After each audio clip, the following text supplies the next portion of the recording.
Assalomu alaykum aziz yurtdoshlar. Men doktor Bekzodjon Akbarov.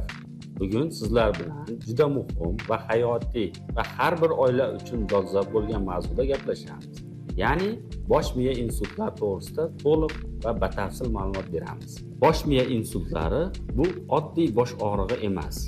Bu inson hayoti, aql idroki va mustaqil harakat qilish qobiliyati xavf ostida qoladigan og'ir holat hisoblanadi. Bu kasallikda har bir soniya oltinga teng hisoblanadi. Insult nima? Insult bu bosh miyada qon aylanishining o'tkir buzilishi hisoblanib, miyaning ma'lum bir qismiga qon bormaydi yoki aksincha qon quyilishi mumkin. Bu holatda miya hujayralari oziqlanmaydi va faqat bir necha daqiqada nobud bo'lishi mumkin. Insultning ikkita turi mavjud. Birinchisi ishemik insult.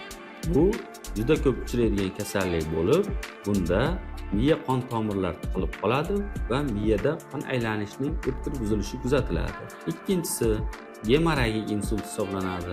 Gemorragik insultda bosh miyaga qon tomirlari yorilib, miya ichiga qon quyiladi. Bu turi yanada xavfli hisoblanadi. Insultning bir nechta klinik belgilari mavjud. Birinchisi, yuzning bir tomoni osilib qoladi, ya'ni og'iz burchagi tushib ketadi. Ikkinchisi, qo'l va oyoqlarda harakatsizlik paydo bo'ladi. Ayniqsa bir tomonda nutq buziladi, so'zlarni noto'g'ri aytsa yoki umuman gapira olmasa. Ko'rishda xiralashish, ikki xil ko'rish, bosh aylanishi, yonbosh yurish, ong chalkashligi kuzatiladi. Agar shu kabi belgilarni ko'rsangiz, darhol 103 ga qo'ng'iroq qiling. Insultga olib keluvchi asosiy sabablar: qon bosimining balandligi, ya'ni gipertoniya, qandli diabet, yurak kasalliklari va aritmiya, chekish va spirtli ichimliklar ichish, kuchli stress, semizlik, kam harakat turmush tarzi. Insultni oldini olish mumkinmi? Albatta, qon bosimini nazorat qiling. 140 ga 90 dan yuqori bo'lsa, jiddiy xavf bor. Sog'lom ovqatlaning, tuz, shakar va yog'li taomlardan cheklaning. Faol harakatda bo'ling. Haftasiga kamida 1-1,5 soat piyoda yurish tavsiya qilinadi. Chekishni tashlang. Har bir sigaret bosh miya tomiriga uriladigan zarba hisoblanadi. Yillik tibbiy ko'rikdan o'ting.